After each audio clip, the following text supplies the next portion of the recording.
Have you ever noticed that fear doesn't always sound like fear? It doesn't say, I'm scared. It says things like, I just need more time. I need more clarity first.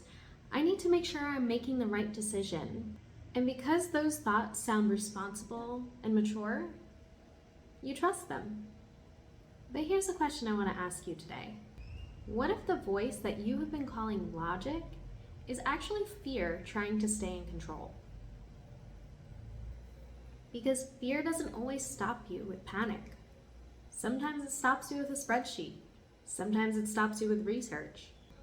Sometimes it even stops you with a reasonable explanation that makes you feel smart, while your life stays exactly the same.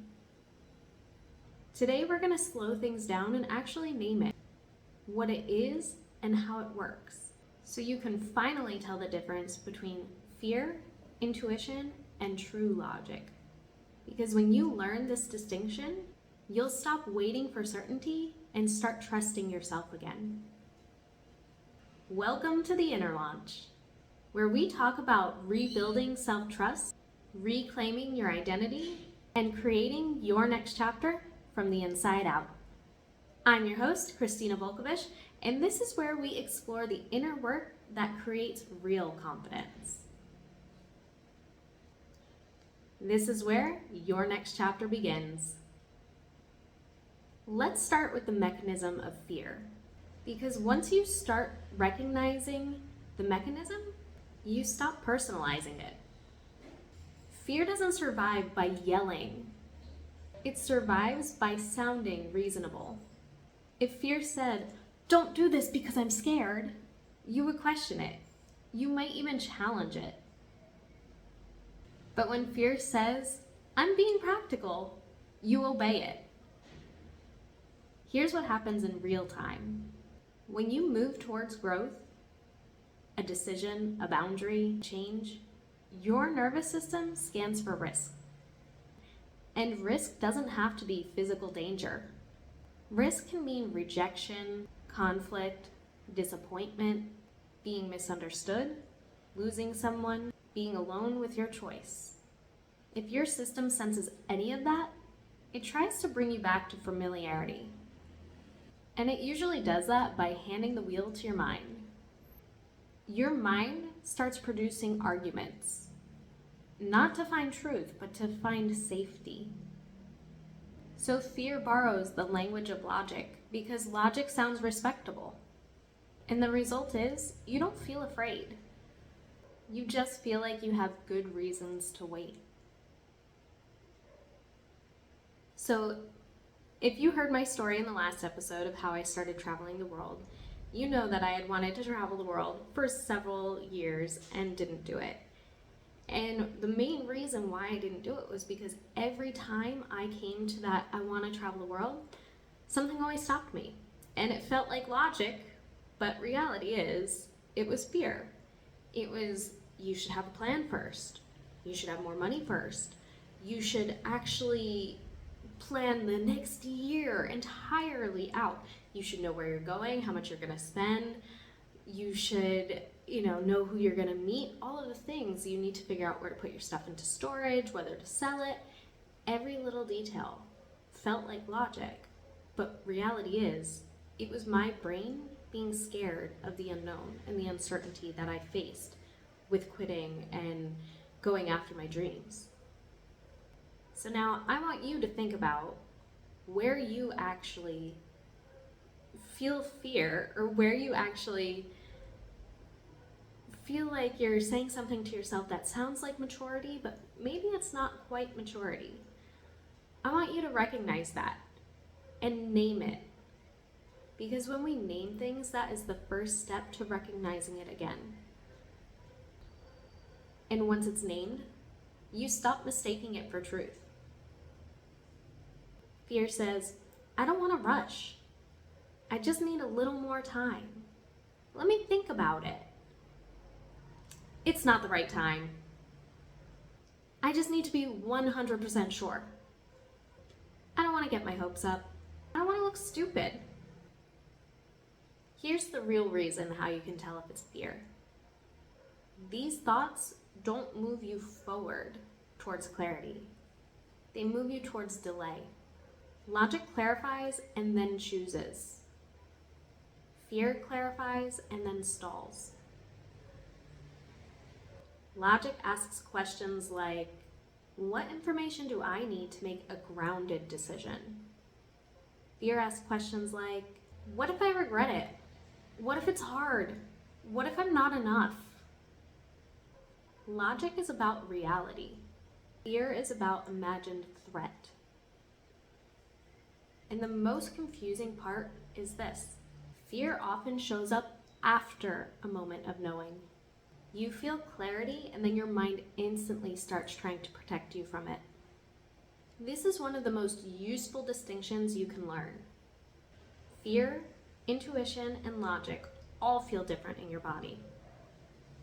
Intuition is quiet, grounded, and steady. It doesn't argue, it doesn't spiral, it doesn't need 10 reasons. It's a simple internal knowing. This is true for me.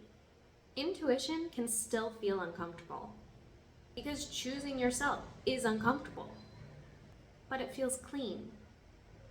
Fear is urgent, tight, and noisy. Like, ah! Fear creates mental motion, like replaying, rehearsing, predicting, worst case scenarios, the what ifs game, scanning for what could go wrong. Fear doesn't feel clean. It feels crowded and busy. Logic feels grounded, structured, and reality-based. Logic considers constraints without catastrophizing your situation. Logic can say, here's my options. Here's what I can do right now. This week, this year, whatever it is. But here's what I can do right now. Task at hand. Fear says, let's wait until nothing can go wrong. So here's a simple test. If your mind is racing, you're not in clarity, you're in protection. If your body feels constricted or urgent, you're not in truth, you're in fear. If there's a steady knowing under your discomfort, you're closer to your intuition. So I felt this way about starting a business. I had no idea what I was doing. Could say I still don't. But I am leading with my intuition because anytime that I try to lead with anything else, with all the crazy thoughts, it didn't work. So I learned that I needed to stop with the noise. I needed to stop second guessing. And once I did that, I would start seeing the results that I wanted. And that's what it is at the end of the day, is we're constantly second guessing a lot of things. And that is the main thing that makes it so hard to move forward, because we're playing that what if game. So let's talk about overthinking, because this is where fear hides itself the most convincingly. Overthinking feels productive because it gives you tasks. It gives you something to do that feels like progress, but without the vulnerability of choosing. But here's what overthinking is often doing underneath. It's trying to create emotional certainty, but certainty is not a requirement for good decisions. Self-trust is. Overthinking says, if I figure it out perfectly, I can avoid pain. But the truth is, overthinking is your nervous system's strategy. It's your mind trying to create certainty by controlling the outcome. And when you live in that loop long enough, you start confusing mental activity with alignment. You start saying, I'm just being careful. When really, you're avoiding the discomfort of choosing yourself. Choosing yourself can be such a hard thing for people, especially if you're used to people pleasing and putting other people first. But at the end of the day, you need to learn how to put you first if you want to be able to be that version of you that truly goes after what they want and that truly has the life that they desire. Because if you're putting someone else in front of you, you're never going to get there. When fear runs your logic, the cost isn't just time. The cost is identity. Because every time that you feel your system knowing and overriding what you're actually thinking, you're teaching your system that your inner voice isn't enough. And over time, you stop trusting yourself, not because you're incapable, because you practice self-doubt more than you practice self-reliance. And the cost also shows up emotionally. Low-grade anxiety, maybe massive anxiety, resentment at yourself for waiting, feeling behind, feeling like you're capable but stuck. And the sneakiest cost, you start shrinking your desires. You stop wanting what you actually want. Not because it's unrealistic, but because wanting it creates tension. And when you do that long enough, life can start to feel flat. Not terrible, just not fully yours. Not fully fulfilled. So how do you tell the difference between fear and logic, especially when it sounds convincing? I want to give you 3 questions to filter that out. Question 1. Does this question move me forward towards alignment or away from discomfort?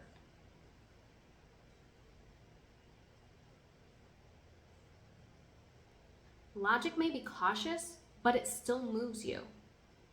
Fear stalls you. Question 2. Is this thought based on reality or predictions? Logic uses facts, like money, time, bandwidth, real constraints. Fear uses imagined outcomes, like being rejected, having regrets, being alone, being judged. And question 3. What would I do if I trusted myself to handle the aftermath?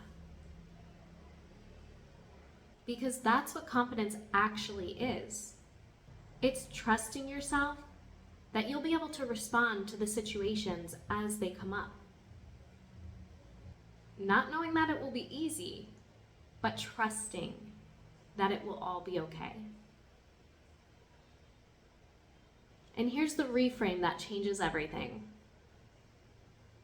Instead of asking what's the safest choice, ask what choice helps me trust myself more. It doesn't mean reckless decisions. It just means stop outsourcing your life. Stop asking other people what they think you should do out of fear.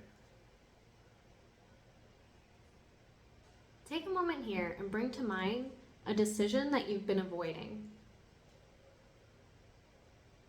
Now ask yourself, what logical decision have I been using in order to delay my progress?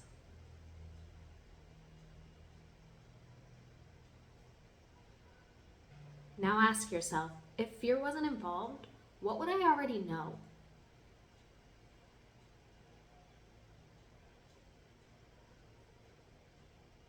And one more question. What's the smallest next step I could take to build my self-trust? Not certainty, self-trust.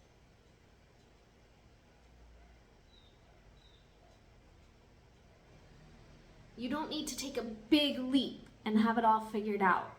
You just need to take one step. In the next episode, we're going to talk about what fear is really guarding. Your identity. Because when you stop letting fear run your logic, you don't just make different decisions. You become a different version of yourself. The version of you that doesn't need to over-explain. The version that doesn't wait for permission. The version that can still feel discomfort, but still move towards alignment. This is your reminder that you don't need to have it all figured out. Real change doesn't come from rushing. It comes from paying attention.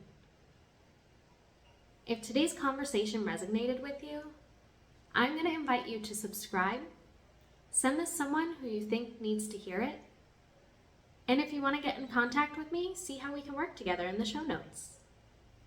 This has been another episode of The Inner Launch, and I will see you in the next episode. Bye!